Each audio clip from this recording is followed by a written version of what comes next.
If you're watching this near the end of 2025 and you feel disappointed in yourself, maybe the year didn't quite turn out how you'd hoped, or you're not where you thought you'd be by now, you're not alone in that feeling. A lot of people end the year carrying this quiet sense of failure, even when they've been doing their best, and it can feel overwhelming, especially when you don't quite know what to do with it. I can totally relate to it, and in the next few minutes, I want to help make sense of those feelings, to talk about why they show up, why they're so common, and share a few gentle takeaways that might help the start of 2026 feel a little less heavy. If that resonates, stay with me for a few minutes. There's something about the end of a year that makes everything feel sharper. The goals you set back in January, the plans you imagine following through on, the version of yourself you thought you'd be by now. And when reality doesn't line up with that picture, it's easy to collapse all of that disappointment into one simple conclusion. I've failed this year. But that feeling usually isn't the full story. One of the biggest reasons end-of-year disappointment hits so hard is the gap between expectation and reality. At the start of the year, we imagine progress as something clean, linear, visible, clearer direction, steady motivation, noticeable wins. But real life just doesn't move like that. And it's funny because no matter how many new years we've been through, it still seems easy to fall into the feeling that the next year will somehow bring more clarity or be more simple. But progress is uneven. Energy comes and goes. Some months are just about coping. When progress doesn't look dramatic, we label it as failure, even if we were actually doing the best we could under the circumstances that we had. Another thing that matters, 2025 was not a light year for most people. Even if nothing huge happened in your personal life, the background pressure has been pretty constant this year. Financial stress all over the news most days, job uncertainty in lots of industries, constant comparison with more social media braggers than ever, information overload wherever you look, the feeling of always being behind. Long-term stress doesn't usually knock you over all at once, it slowly just drains your capacity. And when your capacity's low, growth slows, not because you're failing, but because you're tired. A lot of people judge themselves as if they were operating under ideal conditions, but very few of us were. This is something I think we need to talk a bit more about. Sometimes getting through the year was the achievement.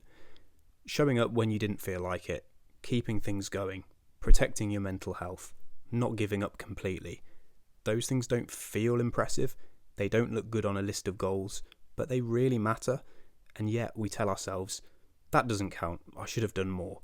But survival isn't nothing, it's the foundation that you need to build everything else on. End of year reflection is also when comparison hits the hardest. You see endless posts about promotions, milestones, new houses, relationships, transformations, and even if you're happy for those people, there's still that quiet voice asking, why is that not me? But what you're seeing is a highlight, not an actual reflection of a whole year. You don't see the doubt, the burnout, the years that didn't go to plan, or how that person's really feeling. Maybe the person who just bought a huge new house is actually massively unfulfilled and unhappy. You just never know.